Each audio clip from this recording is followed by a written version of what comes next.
में उपस्थित सम्मानित अतिथियों, अपने व्यस्ततम समय में से समय निकालकर कॉलेज में आने का श्री मनोज सिन्हा जी जो जम्मू कश्मीर के उपराज्यपाल हैं, आप पूरा देश अपने स्वीकार की।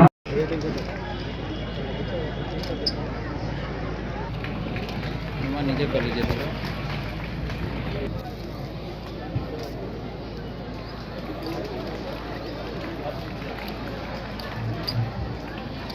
आप लोग थोड़ा फोन वाले साइड हो जाइए।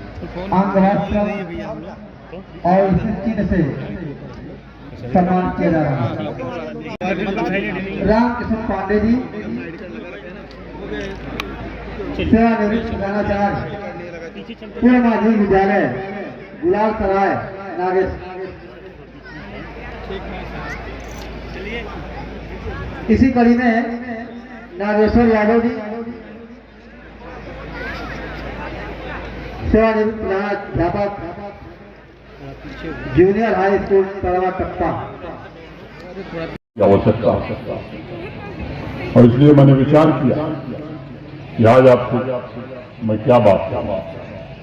अटल जी का कहना था कि किसी भी व्यक्ति के लिए राष्ट्र सर्वोपरि होना चाहिए।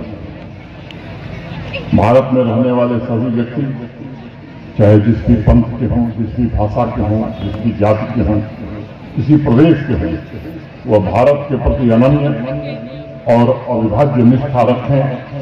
यानी भारत सबसे पहले, इंडिया फर्स्ट, बाकी सब कुछ बाद में।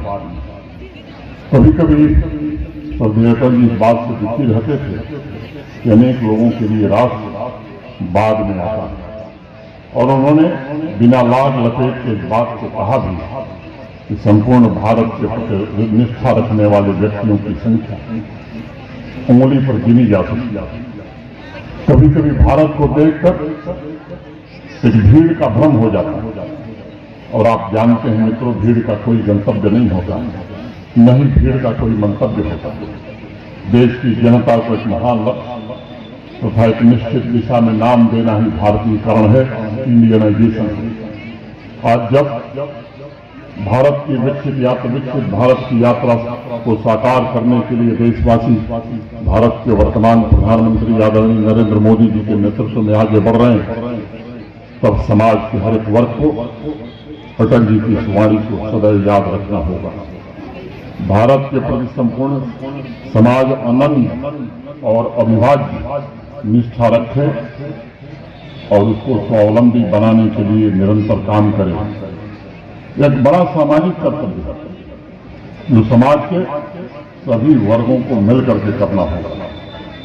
हमें इतिहास में जीना नहीं है, बल्कि इतिहास से हमें प्रेरणा लेनी है।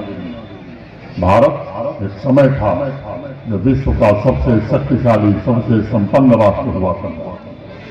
आज इस बात की पुष्टि हो चुकी है कि भारत के पास जितनी धन दौलत थी, उतनी आज दुनिया के जो विकसित देश माने जाते हैं, इंग्लैंड हो, अमेरिका हो, जापान हो, जर्मनी हो, कनाडा हो, या पश्चिमी देशों को मिलाकर भी अगर हम देखते हैं तो भारत इतनी समृद्धि और ताकत उनके पास नहीं थी।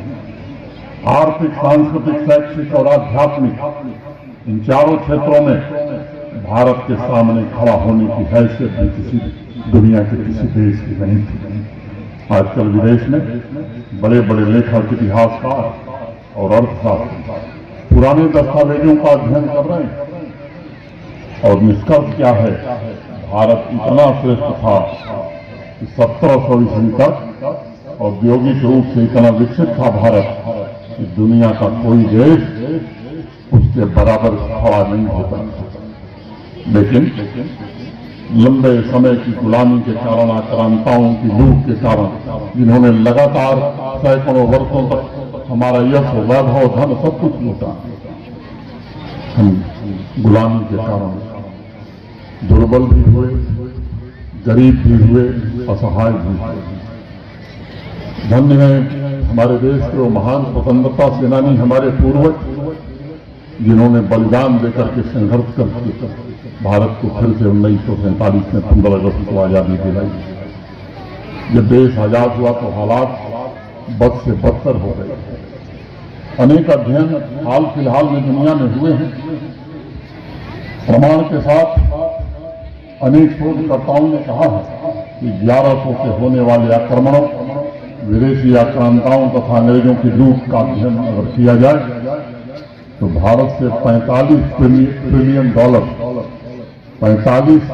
डॉलर महज 173 वर्ष में लूट कर विदेशी ले गए।